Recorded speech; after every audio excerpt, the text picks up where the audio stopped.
अस्सलामु अलैकुम वरहमतुल्लाहि वबरकातुह। मोहतरम भाइयों, बुजुर्गों, दोस्तों, ये हमारा आपके मसाइल और उनके जवाबात का 46वां सबक है। मुझे उम्मीद है कि इंशाअल्लाह हम कोशिश तो करेंगे पूरे सवालात को लेने की, लेकिन अगर वक्त हो जावे तो फिर जो बचे हुए सवालात हैं उनको आइंदा हफ्ते लेंगे। आज का जो पहला सवाल है ये नाजिम अली साहब, इन्होंने संभल उत्तर प्रदेश से ये सवाल पूछा है। बोले, मौलाना, दीन की दावत देना, दावत व तबलीग का काम करना, ये क्या है? ये फ़र्ज़ है, वाजिब है, या सुन्नत है, या मुस्तहब है? भाई, हमारे नाजिम अली साहब, कुरान पाक में अल्लाह तबारक व तआला ने इस उम्मत की तारीफ़ में एक जगह फरमाया, वल तकुम मिनकुम उम्मतुन यदऊना इलल खैर, और दूसरी जगह फरमाया, कुंतुम खैरा उम्मतिन उखरिजत लिन्नास तअमुरूना बिल मारूफि व तनहौना अनिल मुनकर। नबी अकरम सल्लल्लाहु अलैहि वसल्लम ने हदीस पाक के अंदर फरमाया, बुरे काम को जब देखो तो उसे अपने हाथ से रोको, हाथ से।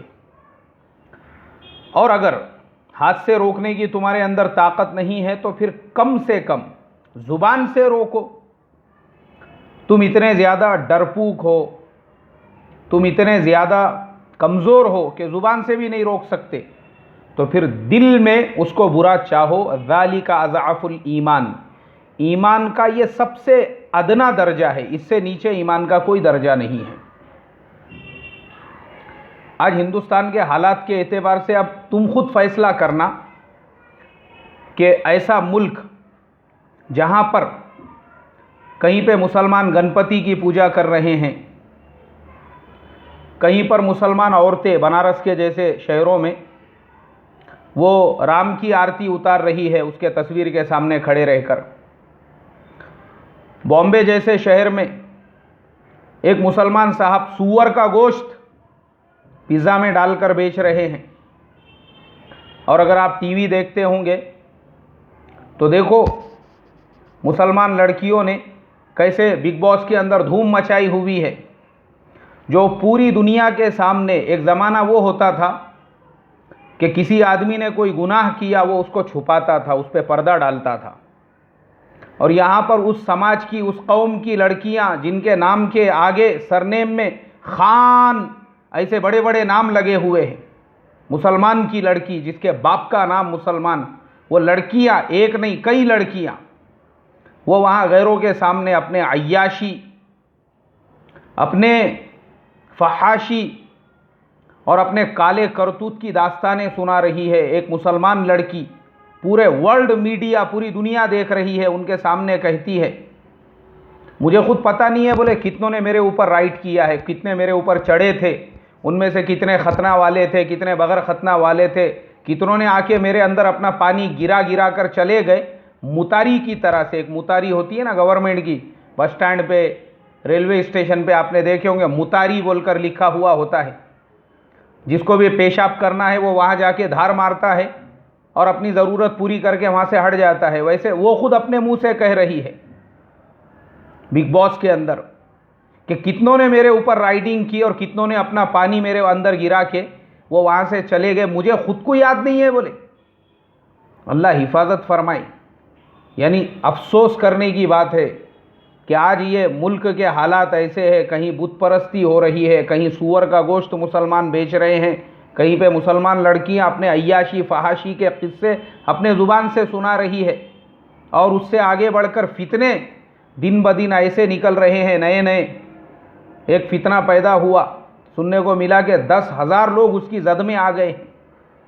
अब तुम खुद फैसला करो, ऐसे हालात में मुसलमानों की इस्लाह तरबियत का काम करना, दावत की मेहनत उनके दरमियान करना, ये फ़र्ज़ है या वाजिब है? मेरे एतबार से तो फ़र्ज़ है, ये ज़रूरी है हर मुसलमान पर। अगर ये मुसलमान दावत की मेहनत को लेकर अब अगर नहीं खड़े होंगे, इस्लाह व तरबियत की मेहनत में नहीं लगेंगे ना, याद रखना कल इनके बाप या इनकी नस्लें गणपति की पूजा करेंगी। हाँ, ये याद रखना मेरी बात। और अगर अभी से इन्होंने फिक्र नहीं की उम्मत के इस्लाह और तरबियत की, तो वो जो 10,000 लोग उसकी जद में आए हैं, अगले साल सुनने को मिलेगा 50,000 लोग उसकी जद में आए, उसके कुछ दिनों के बाद लाखों की तादाद में। तो ये फितने क्यों हैं? इसलिए कि हमने इस मेहनत को हल्का समझा। कोई इसको नफल समझ रहा है, कोई समझ रहा है नहीं नहीं मेरा काम नहीं है। और कुछ लोग जो है इस मेहनत के अंदर लगे हुए, जो बेचारे मुखलिस लोग हैं, उनके पीछे पड़े हुए हैं, उनको किस तरीके से इस मेहनत से हटाना, किस तरीके से बदनाम करना, जलील करना। और कुछ लोग वो दीन का काम समझकर इस मेहनत के जो मुखलिसीन हैं उनकी टोह में लगकर अपनी एनर्जी, अपनी सलाहियतें लगा रहे हैं। और ऐसे ही लोगों की वजह से जो अपनी मेहनतें, अपनी सलाहियतें ऐसे तखरीबी कामों में लगा रहे हैं, ये नए नए फितने पैदा हो रहे हैं। बस मैं आपसे यही कहूँगा, आज के हालात के एतबार से ये मेहनत हर मुसलमान के लिए ज़रूरी है। अल्लाह हम सबको समझ अता फरमाए। और जो तखरीबकार लोग हैं, अल्लाह उनको भी फ़हम और समझ अता फरमाए और एक सुई के साथ ये काम करने वाला बनाए। अगला सवाल मुआज जुसानी साहब, अहमदाबाद गुजरात से। इन्होंने पूछा है, मौलाना अल्लाह के प्यारे नबी सल्लल्लाहु अलैहि वसल्लम अपने दाढ़ी मुबारक में कौन सा तेल इस्तेमाल करते थे? भाई मुआज भाई, आपके जवाब के सिलसिले में मुझे शमाइल तिरमिज़ी हदीस नंबर 32 हदीस मिली है। मैं आपको वो पूरी हदीस अरबी मतन के साथ और उसके तर्जुमे के साथ पढ़कर सुनाता हूँ। वाबिही क़ाल हद्दसना यूसुफ बिन ईसा क़ाल हद्दसना वकीउन क़ाल हद्दसना रबीउ इब्न सबीह अन यज़ीद इब्न अबाना हुवा रकाशी अन अनस इब्न मालिक क़ाल काना रसूलुल्लाह सल्लल्लाहु अलैहि वसल्लम युक्सिरु दहन रअसिही व तसरीह लिह्यतिही व युक्सिरुल क़िनाअ हत्ता कअन्न सौबहु सौबुज़्ज़याती। हज़रत अनस इब्न मालिक रज़ियल्लाहु ताला अन्हु फरमाते हैं, अल्लाह के प्यारे नबी सल्लल्लाहु अलैहि वसल्लम अपने सर मुबारक पर अक्सर तेल का इस्तेमाल फरमाते थे और अपनी दाढ़ी मुबारक में अक्सर कंघी किया करते थे और अपने सर मुबारक पर एक कपड़ा डाल लिया करते थे जो तेल के कसरत इस्तेमाल से ऐसा होता था जैसे तेली का कपड़ा होता हो। अब तेल कौन सा डालते थे? कुरान पाक में अल्लाह ने फरमाया, ज़ैतूनतिन ला शर्क़िय्यतन वला ग़रबिय्या, जैतून की तारीफ़ में। और हदीस में अल्लाह के नबी ने फरमाया, ये जैतून का तेल अगर कोई अपने सर पे लगावे तो 40 दिन तक शैतान के मकरो फरेब से महफूज रहेगा। ये मैंने एक किताब में पढ़ा था। तो पता ये चला अल्लाह के प्यारे नबी सल्लल्लाहु अलैहि वसल्लम खाने में भी और सर पे और दाढ़ी मुबारक में लगाने में भी जैतून का तेल इस्तेमाल करते थे। इसलिए हमने भी जैतून का तेल इस्तेमाल करने की कोशिश करना चाहिए। अगला सवाल, ये सवाल मोहम्मद सलमान भाई गोरे गांव बॉम्बे, इन्होंने पूछा है, मौलाना क्या हम पतंजलि का शैम्पू और साबुन इस्तेमाल कर सकते हैं? मैंने उसके इंग्रेडिएंट्स चेक किया तो उसमें काऊ का पेशाब वगैरह कुछ भी नहीं है। भाई मोहम्मद सलमान साहब, देखो असल जो चीज़ है वो ये है कि आप जो चीज़ इस्तेमाल कर रहे हैं उसके अंदर कोई हराम इंग्रेडिएंट्स तो नहीं है, नापाक चीज़ें तो नहीं है। और अगर नहीं है तो फिर वो किसी भी कंपनी की हो आप इस्तेमाल कर सकते हैं।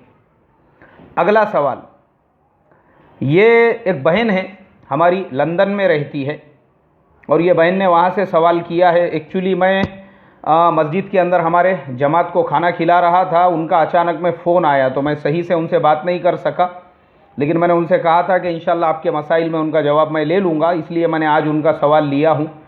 बहन ने सवाल किया है, मौलाना हम लोग किराए से मकान तलाश कर रहे हैं, नहीं मिल रहा है, और जिसके मकान में रहते हैं उसने हमको टाइम दिया हुआ है कि भाई ये टाइम तक तुमने घर खाली कर देना, और हमारे पास इतनी गुंजाइश नहीं है कि हम अपनी पूरी कमाई से एक मकान ख़रीद सके। बहन लंदन में रहती है, बोले हम लोग मॉर्गेज पर मकान ख़रीदना चाहते हैं, शरअन हम ख़रीद सकते हैं या नहीं। भाई हमारी ये जो बहन है, मैंने आपके सवाल के सिलसिले में, मेरे माइंड में था वो, तो रात में ही मैं आपका सवाल तलाश कर रहा था और मुझे आपका जवाब तलाश करने में रात में मैं 1:30 बजे तक कई किताबों के अंदर देखता रहा। तो मुझे जो है ना आपका जो जवाब है मॉर्गेज वाला, उसके बारे में कुछ चीज़ें, पहली बात जो है, पहली चीज़ तो ये है कि मॉर्गेज के मसले में बाज़ औक़ात ऐसा होता है कि बैंक वो खुद एक मकान ख़रीद लेता है और ऊंचे रेट पर थोड़ी उसमें कीमत बढ़ाकर लोगों को बेचता है। अगर ये सूरत है, ये सूरत अगर है, ये तो बिल्कुल आपके लिए हलाल है, जायज़ है, इसलिए कि जो बैंक आपको बेच रहा है, अब बैंक तो देखो ये तो नॉर्मल चीज़ है कि वो 10 रुपये की चीज़ जो है उसकी कीमत बढ़ाकर वो आपको महंगे के अंदर बेचेगा, क्योंकि उसको तिजारत करना है और नफ़ा कमाना है, चाहे बैंक हो या कोई और हो। इसको हमारे शरई जो इस्तिलाह है, उस इस्तिलाह के अंदर इसको मुराबाहा कहते हैं। और मुराबाहा का जो मसला है, हज़रत मौलाना खालिद सैफुल्लाह रहमानी साहब की एक किताब है जदीद मालियाती इदारे फ़िक़्ह है इस्लामी की रोशनी में, हज़रत ने उसके अंदर साफ़ तौर पे लिखा है कि मुराबाहा मार्कअप सेल के मानी किसी चीज़ को ख़रीदने के बाद नफ़े के साथ उसको फ़रोख्त कर देने के हैं। मुराबाहा में बुनियादी तौर पर 2 बै पाई जाती है। पहली बै के मुकाबले दूसरी बै में कीमत ज़्यादा लगाई जाती है। दूसरी बै का ख़रीदार इस बात से वाकिफ़ होता है कि बाए एक बार सामान को ख़रीदने के बाद इतनी मकदार नफ़ा लेकर उसे फ़रोख्त कर रहा है। ख़रीदो फ़रोख्त की यह सूरत जायज़ है और उसकी दलील वो आयतें और हदीसें हैं जिनमें मुतलक़न ख़रीदो फ़रोख्त की इजाज़त दी गई है। जैसे कुरान में अल्लाह ने फरमाया लैसा अलैकुम जुनाहुन अन तबतगू फ़ज़लन मिन रब्बिकुम, सूरह बक़रा आयत नंबर 198। इससे यह पता चला कि चाहे बैंक हो, कोई थर्ड पार्टी हो, कोई भी हो, उसने एक चीज़ 100 रुपये में ख़रीद लिया, अब वो चीज़ 150-200 रुपये में बेचना चाहता है। जैसे आजकल उमूमन हमारे यहाँ पे माहौल है, बहुत सारे लोग जो इन्वेस्टमेंट वगैरह करते हैं वो ऐसा ही करते हैं। कोई फ्लैट ख़रीद लेते हैं, उसको बाद में ऊंचे रेट में बेचते हैं, फिर और कोई तीसरा देखते हैं, फिर उसे ख़रीदते हैं, उसे ऊंचे रेट में बेचते हैं। तो ये सराहतन जायज़ है, हलाल है। लेकिन अभी चूँकि आप यूरोप के एक मुल्क में रहती हो और यूरोप के अंदर जो मॉर्गेज है उसकी क्या शक्लें हैं, सूरतें हैं, हो सकता है बैंक उसमें इंटरेस्ट भी लगाता हो। तो मैंने रात में जो मैंने तलाश किया उसमें रूलिंग यूरोपियन काउंसिल फॉर फतवा एंड रिसर्च, जो आपके यूरोप के पूरे उलामा का एक काउंसिल है, उनके भी कुछ फतवे पढ़ा हूँ। उसके अलावा मिस्र के अंदर जो है ना, वहाँ पर भी एक दारुल इफ्ता है अल मिस्रिया, उनका भी मैंने फतवा पढ़ा हूँ। तो वो दारुल इफ्ता जो मिस्रिया है, उन लोगों ने तो यही कहा है जो मैंने अभी कहा हूँ कि mortgage is permissible in Islamic law because it is a form of मुराबाहा।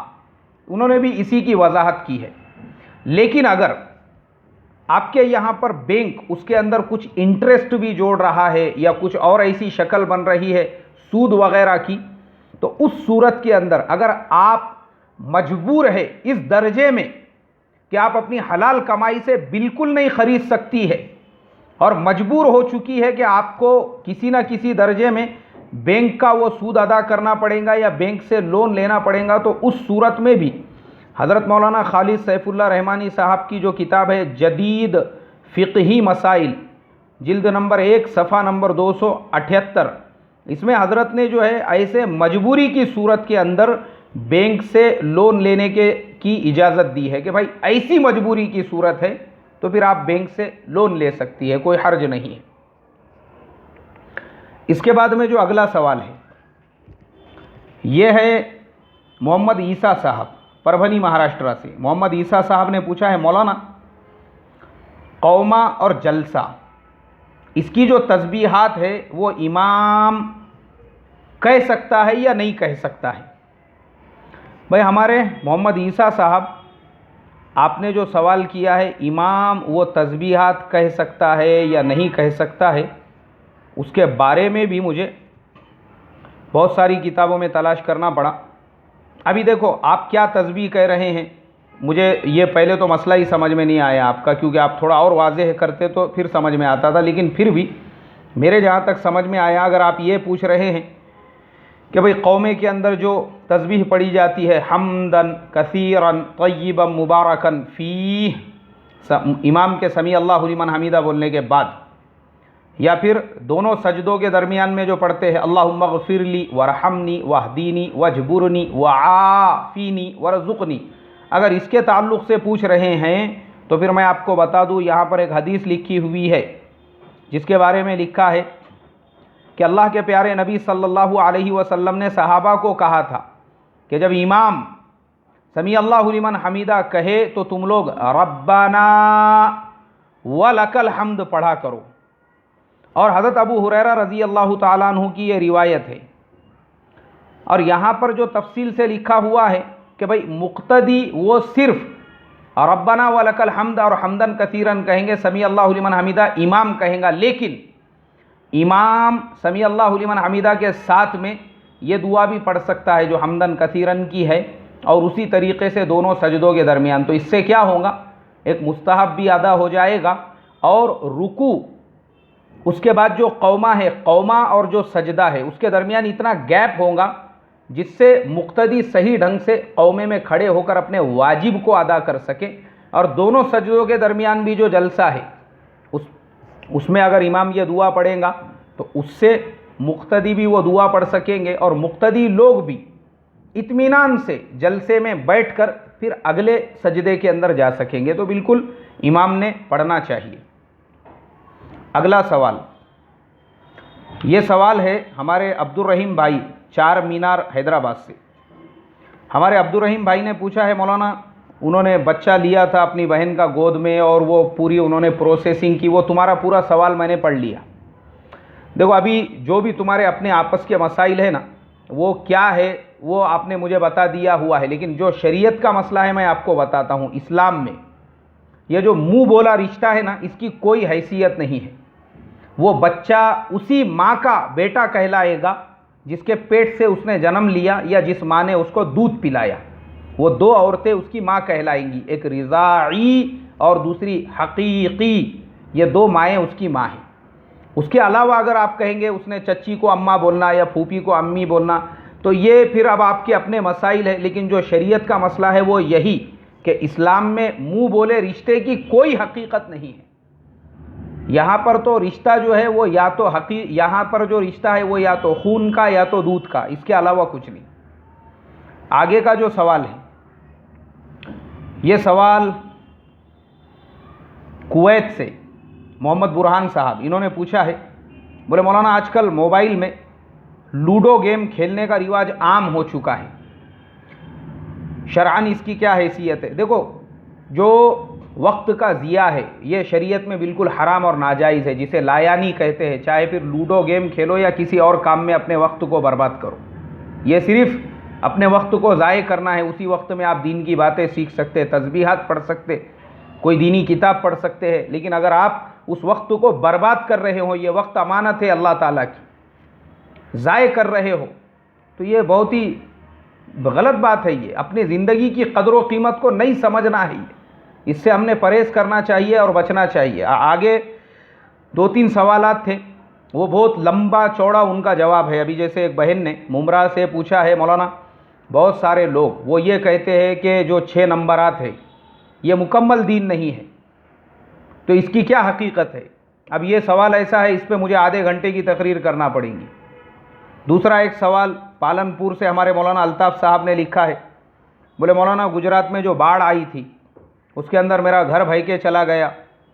अब मुझे कोई वजीफ़ा बताओ, मैं गरीब आदमी हूँ, घर नहीं बना पा रहा हूँ, तो मैं दुआ करूँ तो अल्लाह ताला मेरे घर बनाने की कोई शक्ल व सूरत निकाले। अब मैं चाहता हूँ इस पर एक सबक दूँ, और पालनपुर के और वो इलाके के जो बड़े बड़े अरबपति और करोड़पति है, और बॉम्बे के अंदर भी जिनके अरबों खरबों की प्रॉपर्टी है, और बाज़ उनमें से ऐसे है कि पूना जैसे शहर में भी उनके 1-1 हज़ार करोड़ के प्रोजेक्ट चल रहे हैं, ऐसे लोगों को थोड़ा सा फ़िक्र दिलाऊं कि अपने इलाके के उलामा की भी कुछ खिदमत करो, थोड़ा उनकी भी दुआएं लो, अपने मस्जिद और मदरसों को ही खाली संगे मरमर के मत बनाओ, बल्कि जो गरीब, जो फ़ुक़रा, जो बेचारे लोग इस तरीके से परेशान हाल हैं, उनकी भी ज़रूरतों को पूरा करने की फ़िक्र और कोशिश करो। इस पे मैं एक सबक देने वाला हूँ। और इसके अलावा एक और तालिब इल्म है सूरत से, उन्होंने पूछा है मैं पढ़ते पढ़ते जो है काम करना चाहता हूँ। तो ये 2-3 सवाल ऐसे हैं, इस पे मुझे मुस्तकिल सबक देना पड़ेगा। तो इंशाल्लाह ये सब तमाम चीज़ें तुम्हारी सबक में आएंगी। और भाई बहुत सारे भाइयों ने सवालात किए थे, उनमें से क्या हो गया कि मेरे मोबाइल में ऑटोमेटिकली वो जितने मैंने लिख कर रखा था वो सारे के सारे ज़ाय हो गए। इसके लिए मैं पूरे सवालात आज नहीं ले सका हूँ। ये जितने सवालात थे जिनके हवाले आसानी से मिल गए, आज मैंने इन सवालात को लिया हूँ। बस अल्लाह तबारक व ताला से यही दुआ करता हूँ, अल्लाह तबारक व ताला हम तमाम को अमल की तौफ़ीक़ अता फ़रमाएँ।